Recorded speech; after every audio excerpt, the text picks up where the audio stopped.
Hello, السلام علیکم جی۔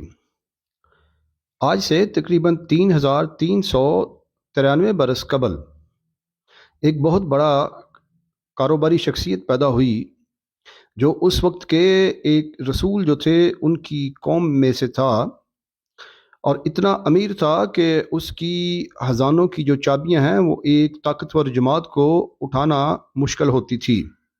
اس کا نام قارون تھا اور موسیٰ علیہ السلام کی قوم میں سے وہ پیدا ہوا تھا۔ سورہ قصص آیت نمبر 76 میں نے آپ کے گوشگوار فرمائی۔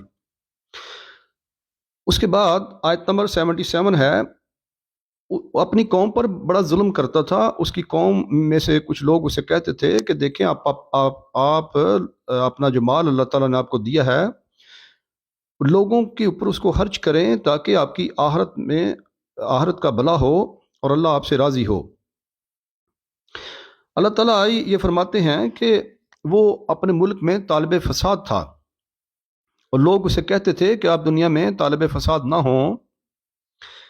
اس کے بعد اللہ تعالیٰ یہ فرماتے ہیں آیت نمبر 78 میں کہ قارون کو جب یہ لوگ کہتے تھے، اس کی عام عوام کہتی تھی کہ آپ ملک میں فساد نہ کریں، لوگوں پر ظلم نہ کریں اور اللہ کی راہ میں اپنا مال خرچ کریں، تو اس نے آگے سے رسپونڈ کیا۔ اس نے کہا یہ مال مجھے میری عقل، دانش، میری ذہانت، میری قابلیت کی بنا پر مجھے ملا ہے۔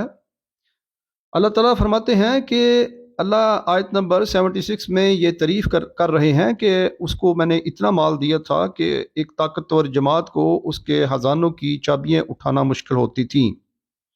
لیکن آیت نمبر 78 میں اللہ تعالیٰ کو کوئی انسان سمجھ نہیں سکتا، نہ کوئی انسان حقیقی طور پر تاریخ کو جانتا ہے، نہ غیب کی باتیں جانتا ہے جو اللہ تعالیٰ جانتے ہیں۔ اللہ تعالیٰ فرماتے ہیں کہ کیا قارون یہ بات نہیں جانتا کہ اس سے قبل بھی ہم نے بہت سے لوگوں کو، بہت سے اقوام کو ہلاک کر دیا، برباد کر دیا، ان کا نام و نشان صفحہ ہستی سے مٹا دیا، جو قارون سے بھی زیادہ امیر تھے۔ پھر اس کے بعد آیت نمبر 79 اللہ تعالیٰ فرماتے ہیں کہ ایک دن قارون بڑی